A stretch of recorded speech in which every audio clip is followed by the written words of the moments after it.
Magandang umaga. Ako si Yuzi Licerio at ito ang aking lecture, Paggamit ng Teorya sa Pagsusulat. Para ito sa mga estudyante ng malikhaing pagsulat. Tatlo yung pwedeng maging attitude ng isang malikhaing manunulat sa teorya. Ay bago pala ako pumunta doon, klaruhin ko muna. Yung malikhaing manunulat, ang tinutukoy nun yung makata, nobilista, nagsusulat ng personal na sanaysay, o maikling kwento, mandudula. Kailangan ilagay na malikhaing manunulat siya dahil nga yung isang uri ng manunulat ay yung critical na manunulat. So yun yung gumagawa ng teorya. Una sa tatlong attitude, iyong pagtakwil. So dito sabihin mo, ako ay nobilista, ako ay makata, wala akong pakialam sa ganitong ismo, wala akong pakialam sa Marxismo, sa psychoanalysis, sa feminismo, sa postkolonyalismo, kahit na anong uri ng teorya. Mamaya babalikan natin kung ano yung ibig sabihin ng teorya. May panganib yung ganitong uri ng posisyon. Ano yon? Ang panganib dito ay hindi mo alam na meron kang di malay na prehuwisyo yung mga pinapalagay. Halimbawa, iniisip mo, ako nga ay nobilista, ang gusto ko lang ay irepresenta ang damdamin o ang kondisyon ng ganitong sektor o kung paano mag-isip ang ganitong uri ng tao. Pero yun, meron ka ng mga pinapalagay o assumptions. Una, pinapalagay mo na maaaring maganap ang representasyon sa panitikan o sa sining. Pagkatapos, pinapalagay mo na merong kabuuang kamalayan ang isang tao. Dahil hindi ka malay sa mga prejuisyong ito, hindi mo nagagalugad. Kahit na hindi mo kailangang sundin yung mga kontra sa iyong pinapalagay. Pero paano kung iyon pala ay makakatulong sa iyong kwento? Mas malawak yung teritoryo mong magagalugad kung alam mo itong teorya, itong ismo, itong espekulasyon na ito. Pangalawang problema, baka meron na palang teorista na nauna sa'yo sa paggalugad itong mga ginagalugad mo. Sayang, kasi nga, una, matutulungan ka niya doon sa mga direksyon na nasuyod na niya. At pangalawa, pwede kang magkaroon ng negative North Star. Ibig sabihin, dahil nagawa na ng manunulat na ito, ng teoristang ito, itong mga plano ko sanang gawin, dito na lang ako sa ibang landas para maging original, para iba sa kanya. Nang sa gayon, lumawak yung kaalaman ng lahat tungkol sa paksang ito, imbis na dumoble lang. Pangalawang attitude sa teorya ay yung pagkaalipin. Problema talaga ito. Kasi malamang masama magpakaalipin. Ano bang nangyayari dito? Pwede na mayroon kang spokesperson. O, lahat ng pinag-aralan ko tungkol sa sosyolohiya, ilalabas ko dito sa sidekick na naghahabulan yung mga bida o kaya heartbroken, yung romantic lead. Pagkatapos, sasabihin ng kanyang best friend, alam mo, ang pag-ibig ay chemical-based lang naman. Ngayon, kung kalikasan ng iyong nobela o pelikula, yung ganong uri ng comedy, okay. Pero kung biglang magle-lecture yung isang tauhan, nako, lalo nang mas malala kung imbis na yung sidekick, ang spokesperson para sa mga ideya mo ay iyong bida mo mismo. Terrible, nakakabagot. Isa pang panganib dito ay dahil alam mo na kung ano yung katotohanan, alam mo na yung ending na gagawin mo. Na okay lang naman. Siyempre, kaya ka nga nag-outline para alam mo yung ending eh. Ma-adjust mo iyong mga kabanata para hindi biglaan yung ending. Pero kung alam mo na yung ending, yung mensahe na gusto mong sabihin, baka dayain mo yung iyong pagbabanghay. I-fudge mo yung events nang sa ganon, iyong thesis ng teorya mo ang magiging tama, ang magiging moral lesson, ang magiging kinalabasan ng lahat ng ito. Dito naman, hindi mo sinusunod iyong internal na lohika ng iyong banghay. Hindi ka nakikinig sa iyong mga tauhan. Hindi ka nakikinig sa sarili mong kwento dahil nga ang pinakikinggan mo lang ay iyong amo. Kasi yung likhang sining, may sarili yung ideya. Hindi naman kasi na ito ay malikhaing bersyon ng teorya, filosofiya ni Schopenhauer. Hindi trabaho ng likhang sining na isiwalat yung katotohanan ng ganitong diskurso. Bagkus, ang likhang sining, isa sa mga nagagawa nito, ay lumikha din ng sariling ideya. Kung nakasara ka na doon sa teorya mo, hindi mo napapansin yung bagong ideya na ikaw mismo yung lumikha, yung likhang sining mo mismo ang nagpapakita sa iyo. Kasi iyon naman talaga yung pinakamalaking problema sa pagkaalipin sa teorya. Pangit yung gawa mo.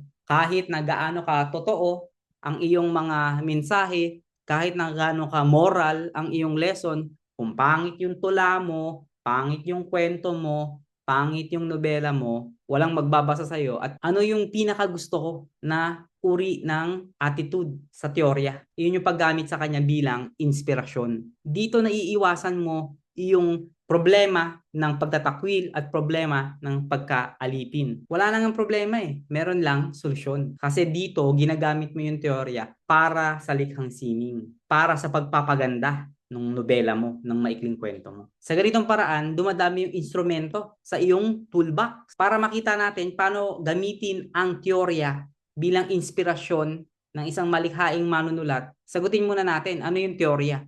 Ayon sa akin, ang teorya ay kahit anong abstraktong espekulasyon. Kahit anong abstraktong espekulasyon na nakabase sa praktika. Kaya halimbawa nito si Freud, psychoanalysis. Naging pasyente niya si Frau Emmy, si Dora, si Breuer, yung mentor niya. Naging pasyente si Anna O. Mula doon, sa insight, sa kabiteran nila, sa pag-treat, sa paggamot sa mga babaeng ito, na imbento nila yung konsepto ng hysteria. Yung hysteria bilang salita ay nauna na naman sa kanila, pero bilang konsepto, meron silang sariling pagpapakahulugan doon sa salitang iyon. Ikaw bilang malikhaing manunulat, pwede kang humugot sa kahit anong teorya, sa kahit anong disiplina. Halimbawa nito yung filosofiya, sosyolohiya, psikolohiya Pilipino man, o psychoanalysis, antropolohiya, kahit sa agham at kasaysayan. Magkumpisal muna tayo. Ito yung sinasabi ko na maganda sa paggamit sa teorya bilang inspirasyon.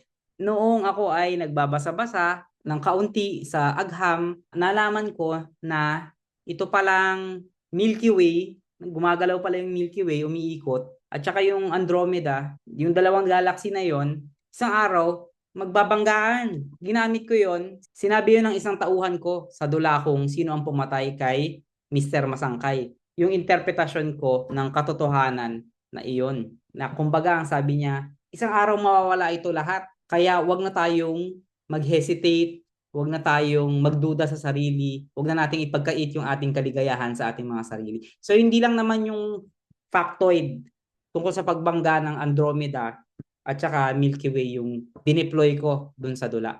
Pero nevertheless, yung pagiging totoo ng impormasyong iyon ay basehan ng isang tauhan sa kanyang attitude sa buhay. Okay, nabigyan ng stage reading yung sino ang pumatay. At ginamit niya ng ilang kabataang grupong pangteatro sa kanilang mga proyekto. Basa, binasa ko itong libro ni Alistair Reynolds. Tatlo sa kanila ay nababasa ko na. Bahagi ito ng kanyang parang obra maestra, Revelation Space Universe. So nabasa ko yung Revelation Space, nabasa ko yung Redemption Arc. Gusto kong basahin yung pangatlong libro doon sa quartet. Nabasa ko na kasi yung pang-apat. And then natuklasan ko, Wikipedia, ito palang pagbangga ng Andromeda sa Milky Way ay sobrang laki kasi ng mga galaxy. Hindi naman pala, parang pagbangga, halimbawa kunyari mabangga ng Earth ang Venus o ng Earth ang Jupiter, hindi naman pala ganun mangyayari. Kumbaga parang hindi naman magbabanggaan yung mga planeta at between. Pero walang epekto yon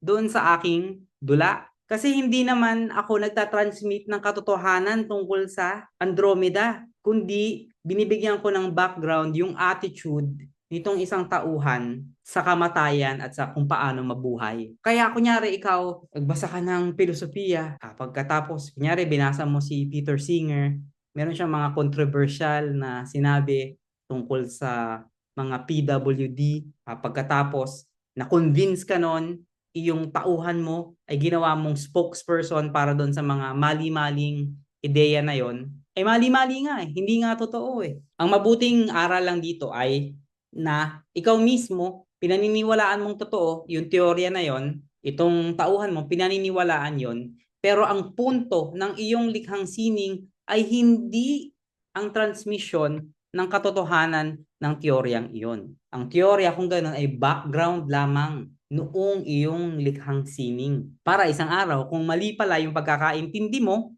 o mali pala yung teorya mismo, hindi guguho mag-isa yung likhang sining mo. Kaya paano gamitin ang teorya bilang inspirasyon? May tatlong paraan. Magkukumpisal ako ulit. Noong nasa kolehiyo ako, natingnan ko yung textbook ng aking kaklase mula high school. Kaibigan ko siya nung kolehiyo. Tingnan ko yung textbook niya para sa psych. And then nakakita ako doon ng listahan ng mga ego defense mechanism. Naisip ko, aba itong listahan na to, ito na yung susi sa motibasyon ng mga tauhan. Hindi ko nakakailanganin ng iba pa. Pero yun nga, natuklasan ko later on na yun pala ay mga pinapalagay lang din ng ego psychology. Hindi ko naiintindihan yung kabuuan ng teorya at ang plano ko ay mechanical na aplikasyon ng mga bagay na yun. Tingnan natin kung ano yung mga yun. So, ego psychology, reaction formation, ito napakaganda nito sa akin eh. Ang halimbawa dun sa textbook ay, siya ay gay, pero gusto niya ngang supilin iyon, kaya lalabas yun sa salungat. So, yung gay na kinakaila, yung kanyang pagnanasa, magiging outwardly homophobic. Ang magandang halimbawa nito ay si Cameron Diaz sa My Best Friend's Wedding na hate pala yung character ni Julia Roberts pero ang ginagawa niya ay inalok niya bilang maging bridesmaid, kinaibigan, isinupil niya yung pagkamuhi niya doon sa best friend ng kanyang fiance kaya nagmukha siyang overly friendly. Hindi na rin kapani-paniwala. At kaya siguro nga din siya mabilis mag-drive dahil sinusupil niya yung kanyang takot at inggit kay Julia Roberts at kinakailangan niyang panatilihin yung kanyang ngiti, yung kanyang gusto rin kitang maging kaibigan tulad ng kaibigan mo yung papakasalan. Ito namang projection, ako yung may gusto pero sinusupil ko nga yung katotohanan na yon at sabihin ko ibang tao ang may gusto. Ang halimbawa nito ni Jung sa kanyang Memories, Dreams, Reflections ay si Hitler na ang sabi, ang taong ito ay gusto ng gera, ayaw niya ng kapayapaan. Tapos ang tinutukoy pala ni Hitler doon ay si Churchill. Pero ang twist, syempre ay pareho lang silang warmonger. Tama naman pala si Hitler. Ayaw ng kapayapaan ni Churchill. Gusto niya ng gera. Denial, ito yung pinakasimpleng uri ng repression. Dito halimbawa, yung tao na alam niyang masama yung paninigarilyo, sabihin niya, hindi totoo yun. Mabuti ang paninigarilyo. Yung kolektibo nating denial ay yung denial natin ng climate change, ng krisis sa klima. Siyempre, yung mga first world countries, multinational companies, mga bilyonaryo ang talagang nagde-deny ng katotohanan na ito. Naisip ko dito yung deployment ni Chupanchich ng foreclosure. Hindi mo sasabihin walang krisis sa klima, ang sasabihin mo, alam ko na may krisis sa klima, pero kahit na, nevertheless, magpapatuloy ako sa ganito at ganitong aksyon. Nang gagawin mo? Imbis na sabihin ng isang nagbe-vape, hindi nakaka-cancer ang mag-vape. Ang sabihin niya, alam ko na nakaka-cancer din ang mag-vape, pero kahit na, magpapatuloy pa rin ako sa mag-vape. Okay, displacement, ito maganda din. Ito yung hindi mo malabas doon sa gusto mong target, kaya doon sa mas mahinang uri ng target o sa mas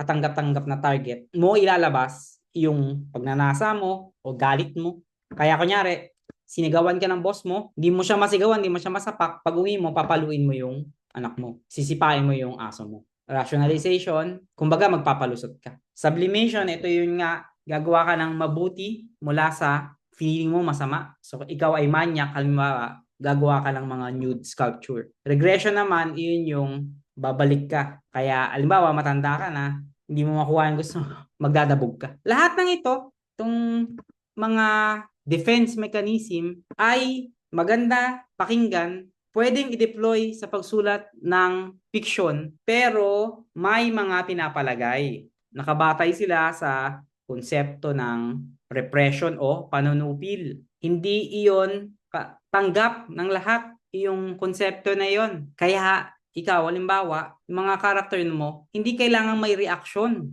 sa tuwing nasusupalpal. Oh, ito, dininay siya nito. O itong karakter ko, binatukan.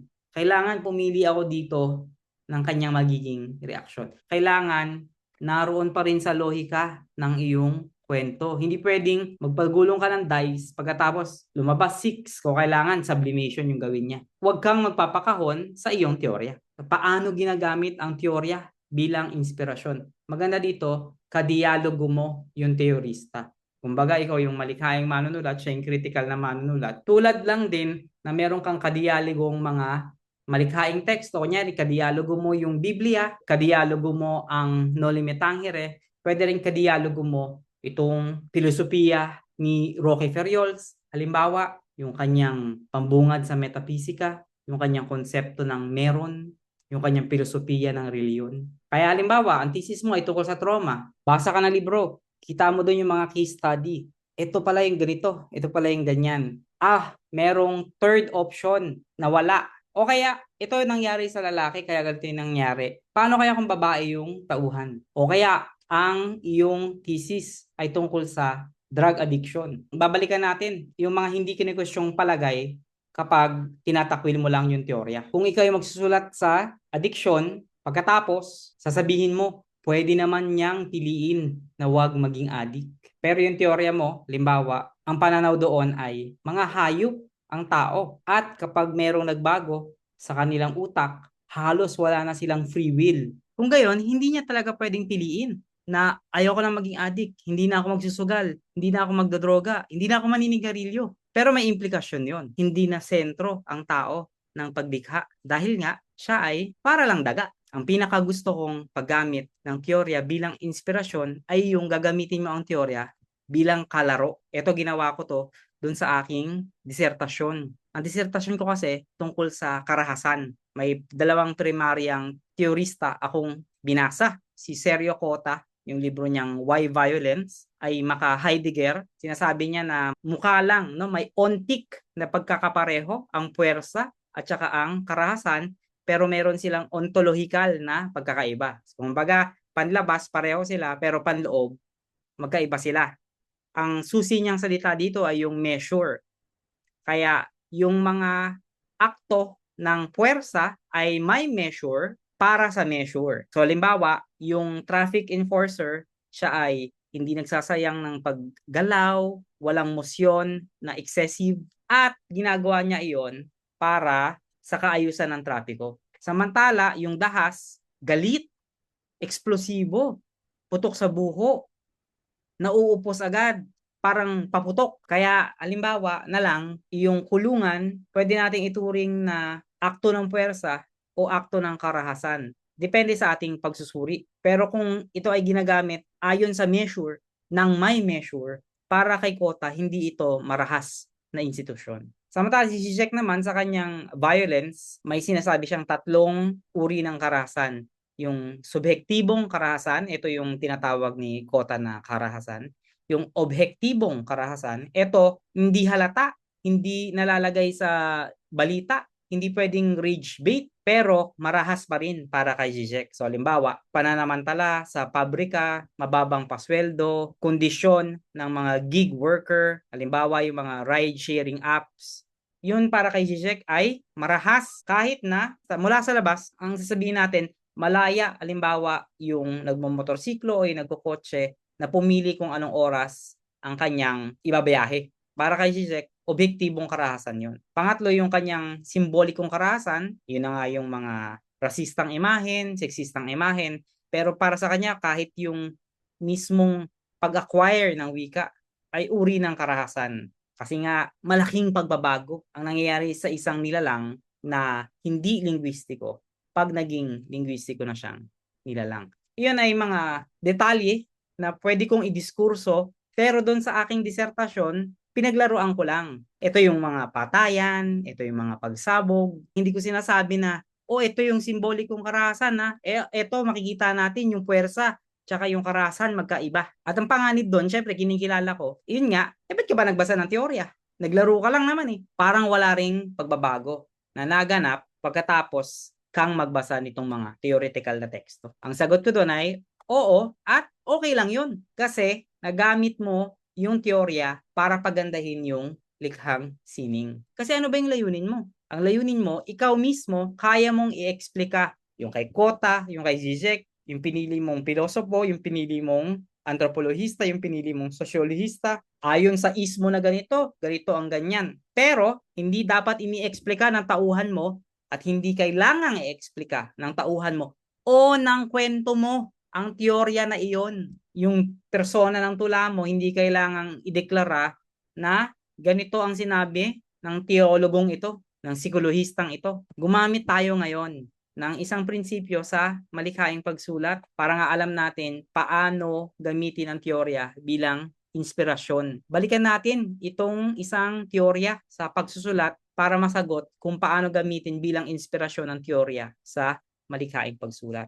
Ang tinutukoy ko yung iceberg ni Hemingway. 90% dapat ng alam mo. Alam mo lang, hindi mo sinasabi. Yung 10% na nakikita, yun yung epekto ng alam mo. Madedetect ng iyong mamabasa ang iyong mahaba at malalim na pananaliksik doon sa 10% ng kagandahan na iyong pinakita. Kaya halimbawa, ikaw ay feminista. Isa sa mga na konseptong na inkwentro mo ay yung Women's Double Day. Ang ideya dito ay ang babae nagtatrabaho, pagkatapos pag-uwi, may isa pang trabaho, yung gawaing bahay. Hindi mo kailangang idetalye yung mga estadistika sa mga pag-aaral na binasa mo. Imbes ipakita mo yung bida mo o yung isang mong tauhan, pagka-uwi galing trabaho, mabigat yung trabaho niya sa opisina, pag-uwi niya sa bahay, siya yung aasahang mag-alaga ng anak niya, maghugas ng pinggan, maglaba. O kaya, ikaw ay nalulung sa gender studies. Natuklasan mo yung konsepto ng performativity, yung pagtatanghal. Imbis na meron kang tauhan na pinapaliwanag, ito ganyan, imbis magpresenta ka ng isang halimbawa isang guro na malalim ang boses. Pagkatapos, habang nasa gitna ng kanyang lecture, biglang titiyo. Sa sandaling iyon, nasira ang kanyang pagtatanghal. Yung kanyang maskulinidad, bigla pumutok. Hindi dapat ginagawa ng lalaki yun eh. Yung pumipiyok, pinagtawanan siya ng kanyang klase. Pagkatapos, tawa-tawa lang din siya. Pauwi na siya, may nagsubok mag-cut sa kanya, binangga niya. Yun naman, mula doon sa pag-aaral mo ng ego psychology, na-displace yung kanyang galit. Kasi bilang guro, socially unacceptable na awayin niya yung mga estudyante niya. Pero bilang lalaki, socially acceptable na maging involved siya sa road rage. Balikan natin yung teorya sa pagsusulat, maaari mong itakwil, maaari mong ituring na amo, at maaari mong gamiting inspirasyon. Dapat ang gawin mo, gamitin itong inspirasyon. Maaari mong kadialogo, iyong teorista, at maaari mo naman siyang kalaro. Muli, ako si Yuzi Eliserio, at ito ang aking lecture sa paggamit ng teorya sa malikhaing pagsulat. Maraming salamat. Ang mga imahe ay mula sa Gemini ng Google at Copilot ng Microsoft. Silang lumikha